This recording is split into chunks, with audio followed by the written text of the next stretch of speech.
ಬಂಧುಗಳೇ ನಮಸ್ಕಾರ. ಯಾವಾಗಲೂ ಕೂಡ ಒಂದು ಮಾತನ್ನು ನಾವು ಕೇಳಿದ್ದೇವೆ.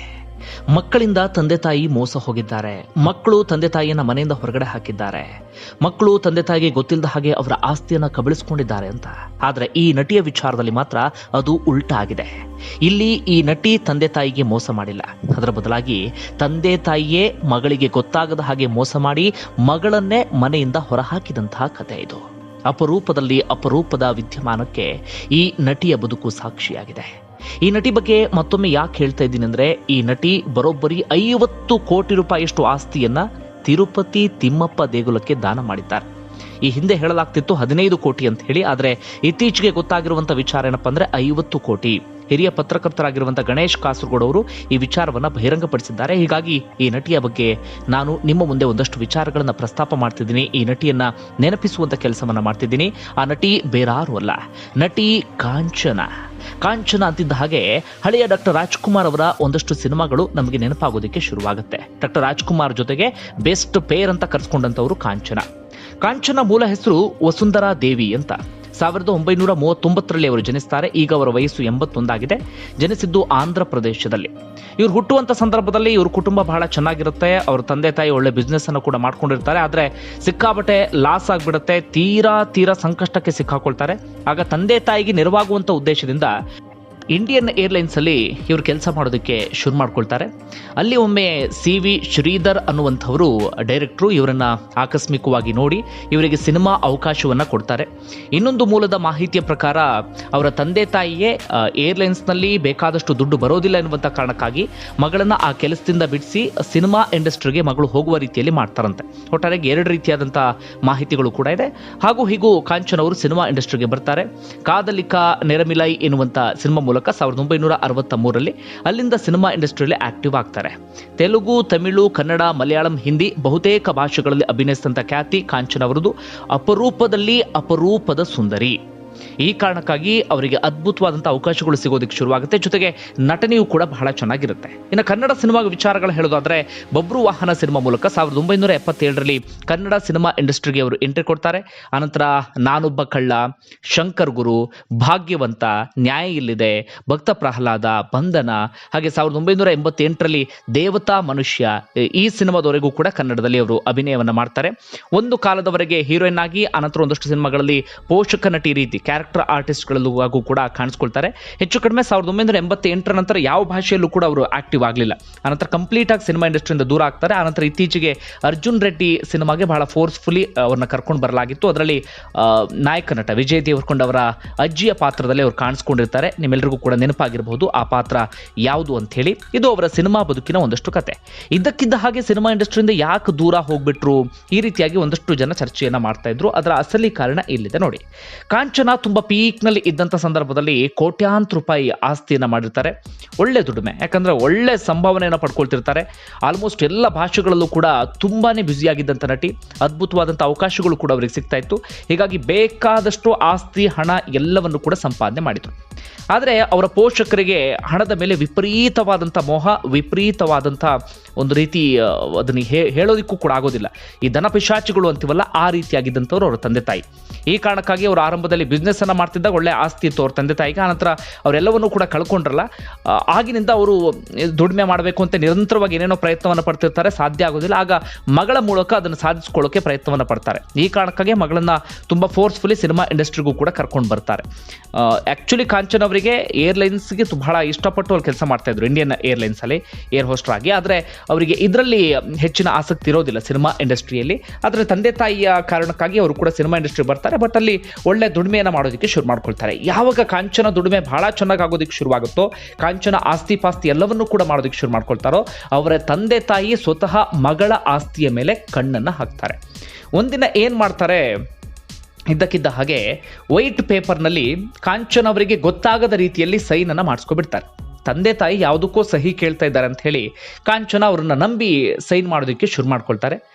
ಆನಂತರ ಸ್ವಲ್ಪ ದಿನ ಆದಮೇಲೆ ಗೊತ್ತಾಗುತ್ತೆ, ಕಾಂಚನ ಹೆಸರಲ್ಲಿ ಇದ್ದಂಥ ಆಸ್ತಿ ಪಾಸ್ತಿ ಎಲ್ಲವನ್ನು ಕೂಡ ಅವರ ತಂದೆ ಹೆಸರಿಗೆ ಮಾಡ್ಕೊಂಡಿರ್ತಾರೆ. ಕಂಪ್ಲೀಟ್ ಆಗಿ ಅವ್ರ ತಂದೆ ಹೆಸರಿಗೆ ಹೋಗಿರುತ್ತೆ. ಸ್ವಲ್ಪ ದಿನಗಳ ಕಾಲ ತಂದೆ ತಾಯಿ ಚೆನ್ನಾಗಿ ನೋಡ್ಕೊಳ್ತಾ ಇದ್ರು, ಯಾವುದೇ ರೀತಿಯಲ್ಲೂ ಕೂಡ ಸಮಸ್ಯೆ ಇರಲಿಲ್ಲ.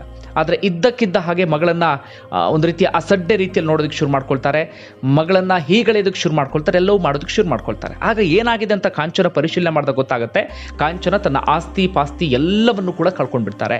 ಕಾಂಚನಗೆ ಆ ವಿಚಾರ ಗೊತ್ತಾಗುವಂಥ ಸಂದರ್ಭದಲ್ಲಿ ಅವರ ಅಪ್ಪ ಅಮ್ಮನೇ ಕಾಂಚನರನ್ನ ಮನೆಯಿಂದ ಹೊರಗಡೆ ಹಾಕಿಬಿಡ್ತಾರೆ. ಎಲ್ಲಿಗೆ ಹೋಗಬೇಕು ಗೊತ್ತಾಗೋದಿಲ್ಲ ಕಾಂಚನಗೆ. ಕಾಂಚನ ಹುಟ್ಟಿದ್ದು ಆಂಧ್ರ ಪ್ರದೇಶದಲ್ಲಾದರೂ ಕೂಡ ಆಗ ಚೆನ್ನೈನಲ್ಲಿ ಅವರು ಸೆಟ್ಲ್ ಆಗಿರ್ತಾರೆ.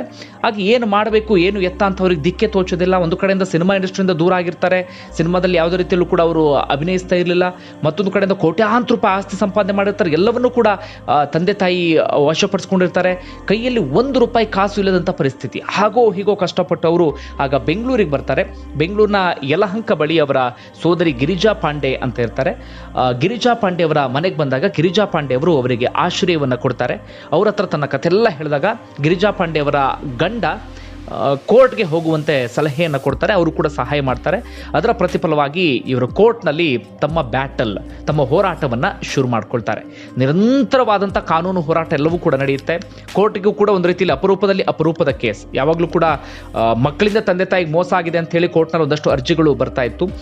ಆದರೆ ಇಲ್ಲಿ ಏನಾಗ್ಬಿಟ್ಟಿತ್ತು, ತಂದೆ ತಾಯಿಯಿಂದನೇ ಮಗಳಿಗೆ ಮೋಸ ಆದಂತಹ ಕತೆ ಇದು. ಹೀಗಾಗಿ ನಿರಂತರವಾದಂಥ ಕೋರ್ಟ್ನಲ್ಲಿ ಹೋರಾಟ ಎಲ್ಲವೂ ಕೂಡ ನಡೆಯುತ್ತೆ. ಅಂತಿಮವಾಗಿ ಕಾಂಚನ್ ಅವರಿಗೆ ನ್ಯಾಯ ಸಿಗುತ್ತೆ.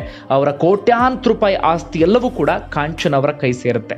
ಇಷ್ಟು ಆಗುವಷ್ಟರಲ್ಲಿ ಕಾಂಚನ್ ಅವರು ಕೂಡ ತಮ್ಮ ಅರ್ಧಕ್ಕರ್ಧ ಬದುಕನ್ನು ಕಳ್ಕೊಂಡಾಗಿರುತ್ತೆ. ಇನ್ನೊಂದು ವಿಚಾರ ಏನಪ್ಪ ಅಂದ್ರೆ, ಅಷ್ಟೊತ್ತಿಗೆ ತಂದೆ ತಾಯಿ ಪ್ರಾಣವೂ ಕೂಡ ಹೋಗಿರುತ್ತೆ. ತಂದೆ ತಾಯಿ ಎಷ್ಟು ಬೇಕೋ ಅಷ್ಟು ಆಸ್ತಿಯನ್ನು ಚೆನ್ನಾಗಿ ಎಂಜಾಯ್ ಮಾಡಿ ಅವರು ತಮ್ಮ ಬದುಕನ್ನು ಮುಗಿಸೋಗಿರ್ತಾರೆ. ಆನಂತರ ಎಲ್ಲ ಹೋರಾಟ ಮಾಡಿ ಕಾಂಚನ ತಮ್ಮ ಆಸ್ತಿಯನ್ನು ಪಡೆದುಕೊಳ್ತಾರೆ. ಕೊನೆಯದಾಗಿ ಎಲ್ಲ ಆಸ್ತಿ ಕೂಡ ಅವ್ರಿಗೆ ಬರುತ್ತೆ. ಕೋಟ್ಯಾಂತರ ರೂಪಾಯಿ ಕ್ಯಾಶ್ ಬರುತ್ತೆ. ಅದೇ ರೀತಿಯಾಗಿ ಕೋಟ್ಯಾಂತರ ರೂಪಾಯಿ ಮೌಲ್ಯದ ಜಮೀನು, ಮನೆ, ಮಠ ಎಲ್ಲವೂ ಕೂಡ ಬರುತ್ತೆ. ಅಂತಿಮವಾಗಿ ಯಲಹಂಕದಲ್ಲಿ ಅವರ ಸಹೋದರಿಯ ಮನೆಯ ಪಕ್ಕದಲ್ಲೇ ಒಂದು ಸೈಟನ್ನು ತಗೊಂಡು ಅಲ್ಲೊಂದು ಅಪಾರ್ಟ್ಮೆಂಟ್ ಕಟ್ಕೊಂಡು ಅಲ್ಲಿ ಅವ್ರಿಗೆ ಬೇಕಾದದ್ದು ಒಂದು ಇಟ್ಕೊಂಡು ಮತ್ತೆಲ್ಲವರು ಕೂಡ ಅವರು ಬಾಡಿಗೆ ಕೊಡ್ತಾರೆ. ಇಷ್ಟೆಲ್ಲ ಆಗುವ ಸಂದರ್ಭದಲ್ಲಿ ಕಾಂಚನ್ ಅವರಿಗೆ ಬದುಕಿನ ಮೇಲೇನೆ ಒಂದು ರೀತಿಯ ಆಸಕ್ತಿ ಹೊರಟೋಗ್ಬಿಡುತ್ತೆ. ಒಂದು ರೀತಿಯಲ್ಲಿ ಆಧ್ಯಾತ್ಮದ ಕಡೆಗೆ ಅವರು ವಾಲೋದಕ್ಕೆ ಶುರು ಮಾಡ್ಕೊಂಡಿರ್ತಾರೆ. ಅಂದರೆ ತಂದೆ ತಾಯಿ ವಿರುದ್ಧನೇ ನಾನು ಫೈಟ್ ಮಾಡಿದ್ನಲ್ಲ ಅನ್ನೋದು ಒಂದು ಕಡೆಯಿಂದ ಆದರೆ, ಮತ್ತೊಂದು ಕಡೆಯಿಂದ ತಂದೆ ತಾಯಿನೇ ನಂಗೆ ಮೋಸ ಮಾಡಿಬಿಟ್ರಲ್ಲ, ಎಂಥ ಪ್ರಪಂಚ ಎನ್ನುವಂಥ ಕೊರಗು, ಇದೆಲ್ಲದರಿಂದಲೂ ಕೂಡ ಕಾಂಚನ ಒಂದು ರೀತಿಯಲ್ಲಿ ನಲುಗಿ ಹೋಗಿರ್ತಾರೆ. ಹೀಗಾಗಿ ಬದುಕಿನ ಮೇಲೆ ಒಂದು ಹಂತಕ್ಕೆ ಅವರ ಆಸಕ್ತಿಯನ್ನು ಕಳ್ಕೊಂಡಿರ್ತಾರೆ. ಅದಕ್ಕಿಂತ ಮೊದಲು ಏನಾಗಿರುತ್ತೆ, ಕಾಂಚನ ಬೆಂಗಳೂರಿಗೆ ಬಂದಂಥ ಸಂದರ್ಭದಲ್ಲಿ ಅವ್ರ ಮನೆ ಎದುರುಗಡೆ ಒಂದು ದೇವಸ್ಥಾನ ಇರುತ್ತೆ. ಡೈಲಿ ಆ ದೇವಸ್ಥಾನಕ್ಕೆ ಹೋಗಿ ಇವರು ಪೂಜೆ ಪುನಸ್ಕಾರ ಎಲ್ಲವನ್ನು ಮಾಡ್ತಾ ಇರ್ತಾರೆ. ದೇವಸ್ಥಾನವನ್ನು ಶುಚಿಗೊಳಿಸೋದು, ಅಲ್ಲಿ ಬೇರೆ ಬೇರೆ ಆಲ್ಮೋಸ್ಟ್ ಎಲ್ಲ ಕೆಲಸಗಳನ್ನು ಕೂಡ ಮಾಡಿರ್ತಾರೆ. ಆಗ ತುಂಬ ಜನ ನೋಡಿದಂಥವ್ರು ಶಾಕ್ ಆಗಿರ್ತಾರೆ, ಇಷ್ಟು ದೊಡ್ಡ ನಟಿ ಬಂದು ದೇವಸ್ಥಾನ ಕ್ಲೀನ್ ಮಾಡೋ ಕೆಲಸ ಮಾಡ್ತಿದ್ದಾರಲ್ಲ ಹಾಗೆ ಹೀಗೆ ಅಂತ ಹೇಳಿ. ಆಗಿನಿಂದಲೂ ಕೂಡ ಅವರಿಗೆ ದೇವರ ಮೇಲೆ ವಿಪರೀತವಾದಂಥ ಭಕ್ತಿ ಎಲ್ಲವೂ ಕೂಡ ಶುರುವಾಗಿರುತ್ತೆ. ನನ್ನ ಕೈ ಹಿಡಿದಿದ್ದೇ ಈ ಭಗವಂತ ಅನ್ನುವಂಥ ಒಂದು ಮನಸ್ಥಿತಿಗೆ ಅವ್ರು ಬಂದಿರ್ತಾರೆ. ಅಂತಿಮವಾಗಿ ಬರೋಬ್ಬರಿ ತಮ್ಮ 50 ಕೋಟಿ ರೂಪಾಯಿ ಮೌಲ್ಯದ ಆಸ್ತಿಯನ್ನು TTDಗೆ, ತಿರುಪತಿ ತಿಮ್ಮಪ್ಪ ದೇವಸ್ಥಾನಕ್ಕೆ ಅವರು ದಾನವಾಗಿ ಕೊಟ್ಬಿಡ್ತಾರೆ. ಎಲ್ಲರೂ ಕೂಡ ಶಾಕ್ ಆಗ್ತಾರೆ. ಅವರ ನೆಂಟರು, ಅವರ ಬಂಧುಗಳು, ಅವರ ಹಿತೈಷಿಗಳು ಎಲ್ಲರೂ ಕೂಡ ಕೇಳ್ತಾರಂತೆ, ಹುಚ್ಚ ನಿನಗೆ ಅಷ್ಟೊಂದು ಕೋಟ್ಯಾಂತರ ರೂಪಾಯಿ ಆಸ್ತಿ ನೀನು ಫೈಟ್ ಮಾಡಿ ತಗೊಂಡು ದೇವಸ್ಥಾನಕ್ಕೆ ದಾನ ಮಾಡಿಬಿಟ್ಟಲ್ಲ ಅಂತ. ಕಾಂಚನ ಹೇಳ್ತಾರಂತೆ, ಎಲ್ಲವನ್ನೂ ಕೊಟ್ಟಿದ್ದು ನನಗೆ ಆ ಭಗವಂತ. ನಾನು ₹1 ಇಲ್ದಿತ್ತು ಬೆಂಗಳೂರಿಗೆ ಬಂದಂಥ ಸಂದರ್ಭದಲ್ಲಿ ನನ್ನ ಕೈ ಹಿಡಿದಿದ್ದು ಕೂಡ ಆ ಭಗವಂತ.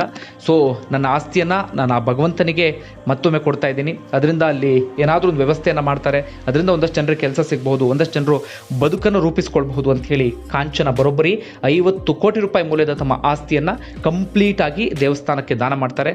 ಸ್ವತಃ ಗಣೇಶ್ ಕಾಸರಗೋಡು ಅವರು ಹೋಗಿ ಅವ್ರ ಮನೆಗೆ ಕೇಳಿದಂಥ ಸಂದರ್ಭದಲ್ಲೂ ಕೂಡ ಅವ್ರು ಅದೇ ಮಾತನ್ನು ಹೇಳ್ತಾರಂತೆ, ನನಗೆಲ್ಲವನ್ನೂ ಕೊಟ್ಟಿದ್ದು ಭಗವಂತ, ಸೊ ಆ ಕಾರಣಕ್ಕಾಗಿ ಭಗವಂತನಿಗೆ ನಾನು ರಿಟರ್ನ್ ಕೊಡ್ತಾ ಇದ್ದೀನಿ ಅಂತ ಹೇಳಿ. ಇದು ಕಾಂಚನ ಅವರ ಬದುಕಿನ ಕಣ್ಣೀರಿನ ಕತೆ. ಒಂದು ರೀತಿ ಯಾವುದೇ ಸಿನಿಮಾ ಕಥೆಗೂ ಕೂಡ ಕಡಿಮೆ ಇಲ್ಲ ಅಂದರೂ ಕೂಡ ತಪ್ಪಾಗಲಿಕ್ಕಿಲ್ಲ. ಇದರ ನಡುವೆ ತುಂಬ ಜನರಿಗೆ ಈಗ ಪ್ರಶ್ನೆ ಮೂಡ್ತಾ ಇರ್ಬೋದು, ಮದುವೆ ಆಗಿರಲಿಲ್ವಾ, ಮಕ್ಕಳಿಲ್ವಾ ಅಂತ ಹೇಳಿ. ಅದಕ್ಕೂ ಕೂಡ ಉತ್ತರ ಇಲ್ಲಿದೆ. ಕಾಂಚನ ಅವರು ಮದುವೆ ಆಗಿರಲಿಲ್ಲ. ಕಾರಣ, ಅವ್ರ ವಯಸ್ಸಿನಲ್ಲಿ ಇದ್ದಂಥ ಸಂದರ್ಭದಲ್ಲಿ ಅವರ ತಂದೆ ತಾಯಿ ಮದುವೆ ಆಗೋದಕ್ಕೆ ಬಿಡಲೇ ಇಲ್ಲ. ಮದುವೆ ಆಗಿಬಿಟ್ರೆ ನಮ್ಮ ಮಗಳು ನಮ್ಮ ಕೈ ತುಪ್ಪ ಹೋಗ್ಬಿಡ್ತಾಳೆ, ಗಂಡನ ಮನೆಗೆ ಹೋಗ್ಬಿಡ್ತಾಳೆ, ಆಕೆಯ ದುಡಿಮೆ ಹಣ ನಮಗೆ ಬರೋದಿಲ್ಲ, ಆಕೆಯಿಂದ ನಮಗೆ ಯಾವುದೇ ರೀತಿಯಲ್ಲೂ ಕೂಡ ಪ್ರಯೋಜನ ಆಗೋದಿಲ್ಲ ಅಂತ ಹೇಳಿ ಅವರಿಗೆ ವಯಸ್ಸಿದ್ದಂಥ ಸಂದರ್ಭದಲ್ಲಿ ಮದುವೆ ಮಾಡಲೇ ಇಲ್ಲ. ಅವ್ರಿಗೆ ಮದುವೆ ಆಗಬೇಕು ಅಂತ ಕಾಂಚನ್ ಅವರಿಗೆ ಅನಿಸೋ ಸಂದರ್ಭದಲ್ಲಿ ಅವರಿಗೆ ವಯಸ್ಸು ಕೂಡ ಆಗಿ ಹೋಗಿತ್ತು. ಬದುಕಿನಲ್ಲೂ ಕೂಡ ಸಾಕಷ್ಟು ಏರುಪೇರು ಆಗಿಬಿಟ್ಟಿತ್ತು.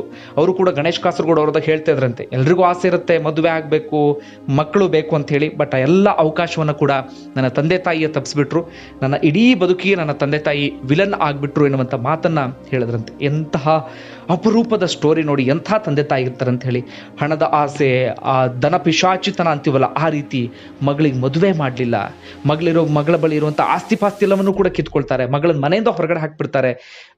ಮಗಳು ಎಲ್ಲಿವರೆಗೆ ದುಡಿಮೆ ಮಾಡ್ತಾ ಇದ್ಲು, ಮಗಳಿಂದ ನಮ್ಗೇನು ಎಲ್ಲಿವರೆಗೆ ಪ್ರಯೋಜನ ಆಗ್ತಿತ್ತು ಅಲ್ಲಿವರೆಗೆ ಇಟ್ಕೊಳ್ತಾರೆ. ಮಗಳಿಂದ ನಮ್ಗೆ ಪ್ರಯೋಜನ ಇಲ್ಲ, ಹಾಕಿದೆಲ್ಲ ನಮಗೆ ಬಂತು ಅಂತ ಗೊತ್ತಾದ್ಮೇಲೆ ಮಗಳನ್ನೇ ಮನೆಯಿಂದ ಹೊರಗಡೆ ಹಾಕ್ಬಿಡ್ತಾರೆ. ಇದು ನೋಡಿ ಮನುಷ್ಯನ ಬದುಕು ಬಂಧುಗಳೇ.